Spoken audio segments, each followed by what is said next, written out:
And what's happening, folks? It's Voch Lombardi representing Voch Fellow Records. And this year, like I said, I'm going to do a lot more different things with the channel. I'm going to branch out a little bit. We did the quick looks, we did the reaction videos, and we do the normal film sessions.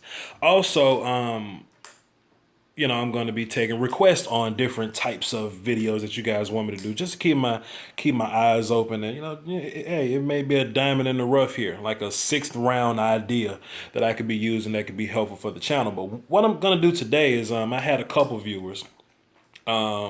I'll give him a shout out. Shouts out to Jadarius, my boy Jadarius McCoy. He's in my group. I don't know if his last name is McCoy, and I think it starts with an M. But he's in my group now, and he hit me with a series of questions, and I put those questions in my handy dandy notebook.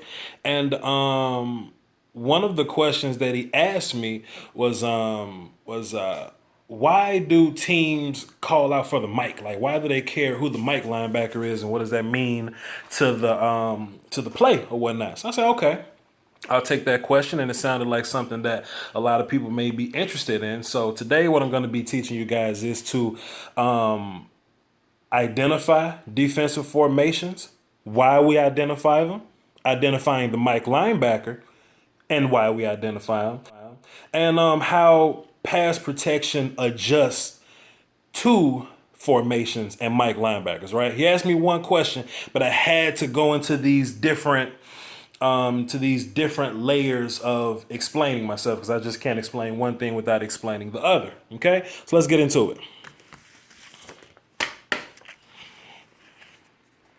Why do we identify formations? Well, it's easy because all formations are different, and sometimes things change in these formations, right? No two formations are the same thing. It could be the same formation, but they may not be the same alignment or the same personnel. See, so we have to know what we're looking at in order to know how we're blocking it, right? A 4-2 formation is obviously different than a 3-3 or 3-4 formation, right? So we got to know what we're looking at in order to know how we're going to block these things, right? Now, I used to play center, and they used to make me identify the formation and why we did it. Not why we did it, but how we did it was I used to look at what I call the tackle box, right? But not the big tackle box that you think of, like how quarterbacks get out to not to avoid intentional grounding, or a tackle box to kind of sort of just blah blah blah blah blah. Not those tackle boxes, but the tackle boxes. What I'm talking about is from the left tackle's right foot to the right tackle's left foot, okay? And anybody inside those tackle boxes is going to be some they're going to be keys to how I identify the formation, okay? So here's my rule for a 4-2 is if there's two bigs and two linebackers inside of that tackle box, then it's considered a 4-2. Okay, so Alabama likes to do a little funky stuff to where they may put a linebacker right here, and you may be thinking, well, that's a linebacker, then that's not considered a defensive lineman, so it can't be a 4-2. It's got to be some type of 3-3 type of situations, three linebackers, right? No, I mean, that may be the case. He may be a linebacker, that may be a linebacker, and that may be a linebacker, but that's not what we're going to use to block it, and I'll explain how we block things a little bit later. But as you see, we have two bigs inside of that tackle box, and we have two linebackers inside of that tackle box.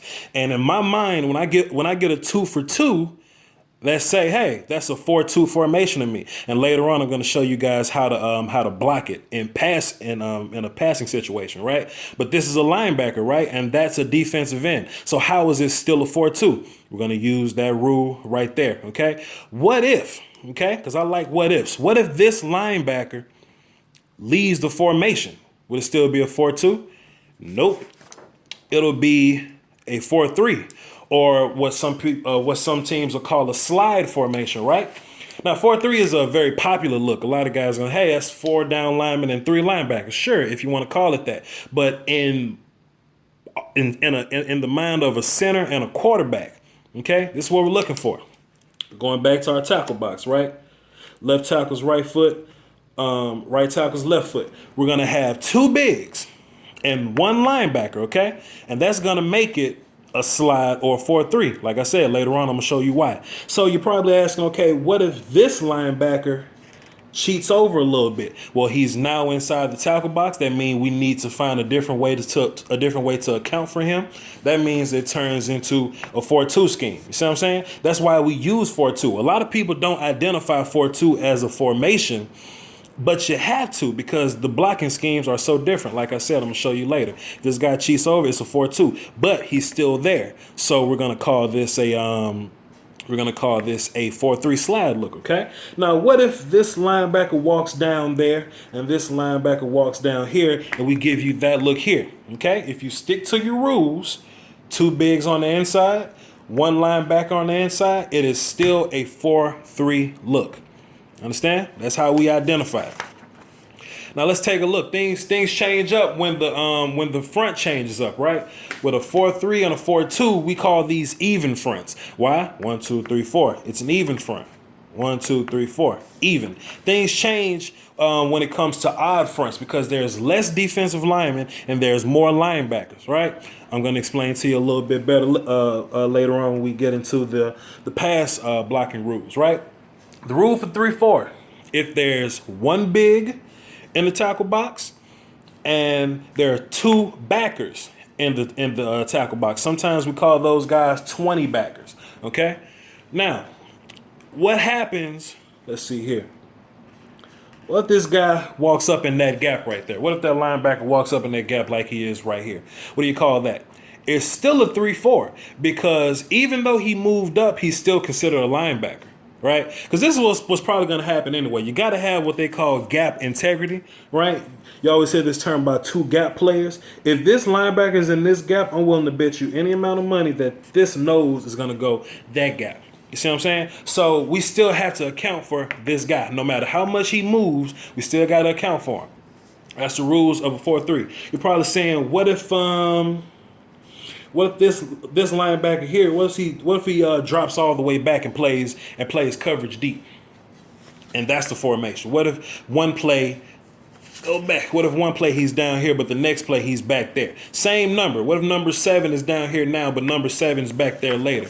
Well, he's considered out of the formation, and we have what we call a stack look or a 3-3. What's the rule? This rule is easy. When you go 1 for 1, a big inside the box and 1 linebacker inside the box, okay? Now you may see West Virginia do this a lot. I just recently noticed that West Virginia does this on defense. It used to be Penn State. It's normally 1 team a year that does this crap, right? Because it's so high school kind of sort of. You never see pros do this. But the 3-3 look, and you may see sometimes you may see these linebackers walk up here. Or, they'll line up on the outside, and this looks very 3-4-ish, right? Like if I just chop the play off right there, if you see a 3-4 defensive end, if you want to call it that, a 3-4 defensive end and a linebacker on the outside, it looks like a 3-4. It even looks that way on this side, but that's not what it is because you have to account for the box. It's a 3-3 stack, okay? It was if it was a 3-4, you would have 2 20 backers, right? 1, 2. See? But if that backer's not there, it's considered a 3-3 stack. All right? Now, let me show you guys. Let's kind of put it all together, and I'm gonna show you guys how to pass protect against these different formations, and I'm gonna tell you why we identify the Mike linebacker in these situations. Now, why is pass protection so important? Because your quarterback's life is important, right? So on this particular pass block scheme, what we're gonna do is on the front side of the play, which is the way the play is going. If the play is going to the right side, then the front side is going to be on the right side. If the play is going to the left, then the front side is going to be going towards the left. For the sake of this informational video, let's just assume all plays are going to the right, and the front side is always going to be the right side. The front side bigs always have to be man blocked, right? Because you can't have confusion there. You don't want some defensive end running free or some 3 tech or 1 tech running free. So you're going to man block them. What's more important on the backside is going to be the slide protection, okay? And in even fronts, you're going to have 3 guys sliding. In odd fronts, you're gonna have 4 guys sliding, right? And I'm gonna show you guys some of that later, so you can have an idea of what's going on with that. But the Pass Pro adjusts to where the mic is, right?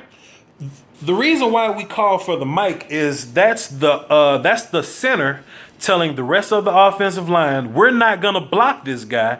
We're going to leave that to the quarterback. Now, we say it out loud because, hey, quarterback, running back, we're not going to block this dude, right? The guys we're going to account for is we're going to account for the big guys on the front side and the last 3 or 4 guys on the backside that we can account for. Why? Because you don't want a linebacker running free on your quarterback's backside. He can run free on his front side because the quarterback better see him. But we don't want nobody. We don't want a linebacker to run free on the quarterback's backside. Okay. Now, let's bring all this to fruition.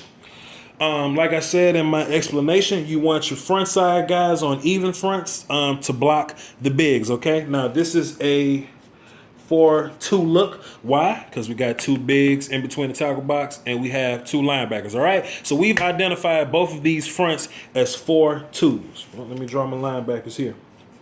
I'm slipping. Let me draw my linebackers there. All right. It's a 4-2 look, right? And let's just say, like I said, for the sake of explaining, all pass plays are going to go to the right. So let's just say some random number is going to be passes to the right. Let's say 18, okay? And in case y'all didn't know, even numbers go right, odd numbers go left. Cool. Let's just say we're in 18 protection, okay? Like I was saying, front side, because we're going to the right. Front side, we want to block the bigs on the front side. Why? Because we want to make sure these guys don't run free. Even. It's an even number. It's an even front, so we have 2 guys blocking front side. Okay, those are these front tackles blocking the front side. See that? This is where things change, though. See this linebacker here? He's front side, so I'm sure the quarterback's going to be able to see him.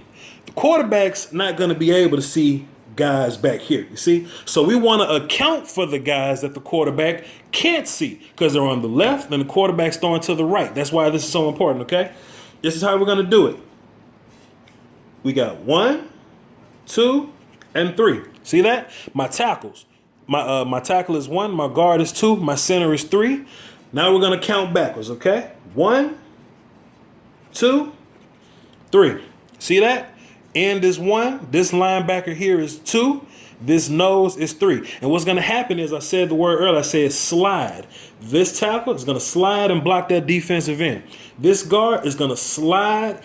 He's going to keep eyes on this linebacker, okay? If he goes back, that's fine. Just help the center out with this nose block. That's where your double team would come in. But if this linebacker blitzes that gap, that guard is responsible for blocking him, right? That's his gap. We sliding. We don't want linebackers to run free on our quarterback's backside and kill him. You see what I'm saying? So in this particular situation, this young man would be the Mike linebacker because we're not going to block him. Let's say he's number 10. Let's say that's Reuben Foster right there. We're going to be like, 10's the Mike, 10's the Mike. And what that means to us is if Reuben Foster runs free, then it's the running back's job to step up and block him. That's why we identify fronts. Get a little focus on that thing there. That's why we identify fronts, because we don't want our quarterback to be killed. Okay, we're gonna move a little faster. Same thing here, right? Even front. So the first 2 guys, the first even number of guys are gonna be man block. 1, 2. What's different here?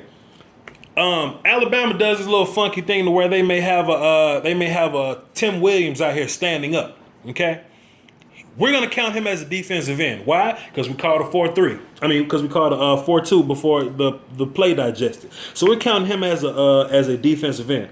1, 2, 3. Easy peasy, right? We're going to block these 3 guys. Just like that. You see what I'm saying? That's why we identify. Oh, wait, pardon me. This young man. Oh, snap. I write like kindergarten. Pardon me. That young man will be the Mike linebacker. That's going to be the guy that we're not going to block, okay? Let's identify this front together. What's that? What's this front right here? It's 4-3 front. Why? Because when you look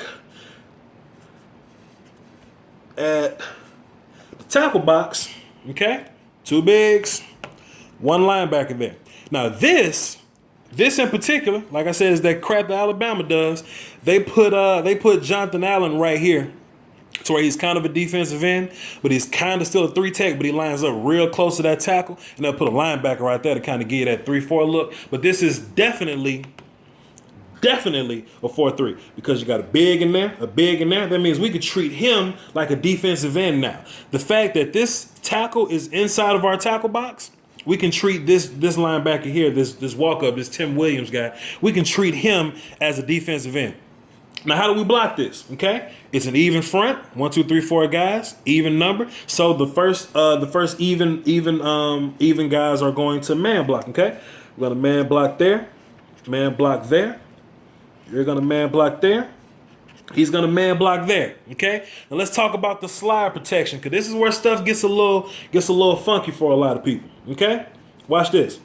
We want to protect the back 3 guys, right? Because we're sliding 3, so we want to protect the back 3. You don't want this guy coming down, whooping up on your quarterback, right? So when you get a look like this, what you want to do is you want to make these 2 guys responsible for these 2 guys. How do they know that these 2 are going to be responsible for these 2? Because before the play, we call slide. That's how they know. Okay? So if this end does that and this linebacker does that, it's cool because we're sliding left. We're sliding left. You see what I'm saying? That's what we're going to do. The same down here. We're going to slide left. And we're going to protect the back most 3 guys. You see what I'm saying? Boom, boom, boom. That makes this young man your Mike linebacker. Up here, same thing. This young man is your Mike linebacker. Probably ask me, what about this dude here? What about this dude that's just sitting up there? What about that outside linebacker, Voch Lombardi? Well, I'll tell you what we're going to do to him. We're going to game plan the offensive around him. When we're calling out these calls and identifying the mic, we're basically only talking to the people that involves us. The center doesn't care what this guy does here unless he comes inside the tackle box. What you mean?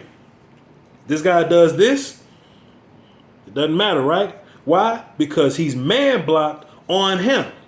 Right? So it's the quarterback's job to either read him, the running back is going to block him, we're going to have a tight end there to do something, a fullback, whatever. We don't know. That's up to the quarterback and offense coordinator. But we are only responsible for these back 3 and man blocking these front 2. Why is it important that we man block these front 2? Because what if this guard blocked this linebacker? Now you got Malik McDowell running at your quarterback full speed. You don't want that. What if we actually block Malik McDowell, but the tackle steps in and he blocks this linebacker here? Well, now you got Tim Williams running free at your quarterback. You don't want that neither. Okay? This was identified as a 4-3. Let's move on. Okay. Let's identify this front. Inside the tackle box, we got 1 big here. We got 2 20 backers, okay? 2 backers inside your tackle box here. So we're going to identify this as a 3-4 look. Now, as I was saying earlier, odd fronts are different than even fronts. What makes this an odd front? 1, 2, 3 down linemen.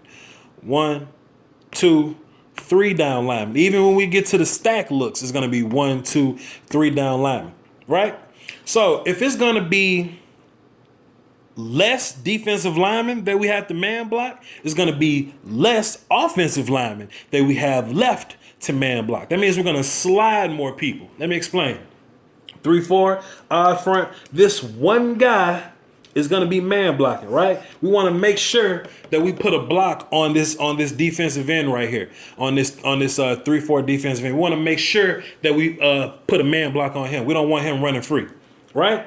After that, the same rule applies, right? Everybody else is going to slide. The difference is we have 1, 2, 3, 4 guys to slide now. So we have to block the last 4 guys that are a threat to our quarterback. That'll be this young man here, that young man there, 3 and 4. See that? See that? So that means the guys that are going to block them are 1, 2, 3 for the center, 4 for that guard. Okay? The tackle is gonna kick out wide, block that LB. Guard is gonna kick out, block that in. This guard is gonna kick out with his eyes on this linebacker. If the linebacker stays, if the linebacker blitzes this gap, then the center blocks this linebacker. If he stays back, then the center is going to keep his eyes on this nose guard that this right guard, this backside guard is going to block. He's going to block this nose tackle here. And if this linebacker doesn't come, the center's going to help him. And this turns into one of your double team blocks, okay? This young man here, this outside linebacker here, he's out of the formation. We'll either deal with him with a fullback, we'll deal with him with a tight end. If he blitzes, the quarterback better see him.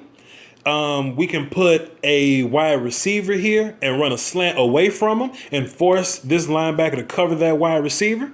Okay? We're not concerned about him. This is a dead man to us. That makes this linebacker your Mike. Because if he blitzes, we want your running back picking him up. See what I'm saying? Draw a little line right there. If he blitzes, I want my running back there stepping up in that gap to block this young man right there. That's your Mike linebacker, you see? I know I drew that a little funky, but hey, it's a process. It's a process. See, it's not a dry erase marker, boy. Pardon me. Like I said earlier, when we identified the formations, when this young man right here walks up into that gap, what's gonna happen? Same thing. It's an odd front. Odd men are one-on-one blocking right there. Okay? We got 1, 2, 3, 4 blockers. 1, 2, 3, 4 guys to block now. You see? Now, if you notice, this nose right here, he kind of moved over a little bit. See what I'm saying? He moved over into this A gap right here. And this linebacker walked down into this A gap. The formation's already called. It doesn't matter. We're blocking it as a 3-4. We're going to one-on-one here. We're going to slide everybody else. So we're going to slide out to this linebacker here. Guard's going to slide out to this tackle. The center will no longer keep eyes on this backer. Why? Because he walked down. You got to go get him because he's an immediate threat. So he's going to get in that gap with that linebacker. And this guard here is going to slide in this gap here, and he's got to block that nose. What happens when the center slides over and this backer pulls out and covers there? And you just work your ass back into that A gap, and you want to block that nose guard. This guy, way out here, means nothing to us. He's a part of the offense now. We're going to read him, block him with a tight end, crack him with a receiver, kick him with a fullback, put him in some type of passing combination to exploit him, put a receiver here, make him cover him, whatever it is, nothing to do with us. That makes this young man your Mike linebacker. This is Reuben Foster. 10's the Mike, 10's the Mike. That means our running back better keep eyes on that linebacker. See what I'm saying? That's a 3-4 look.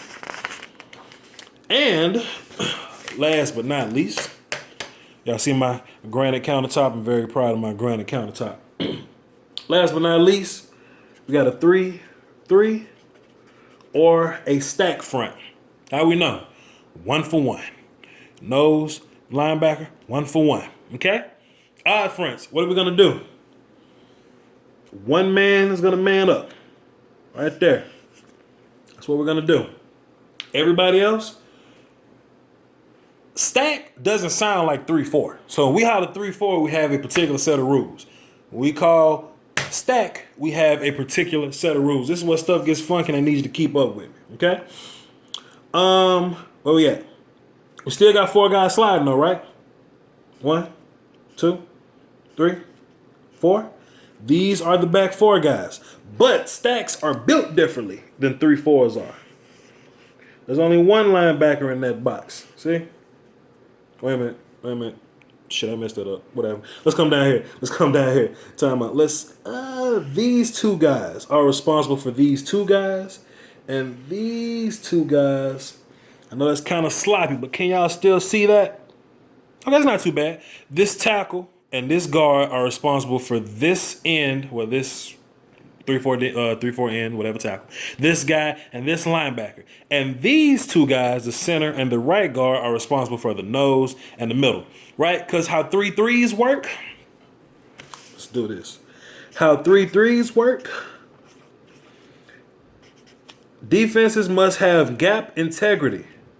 You can't have two people in a gap because some other gap is going to be wide open, right?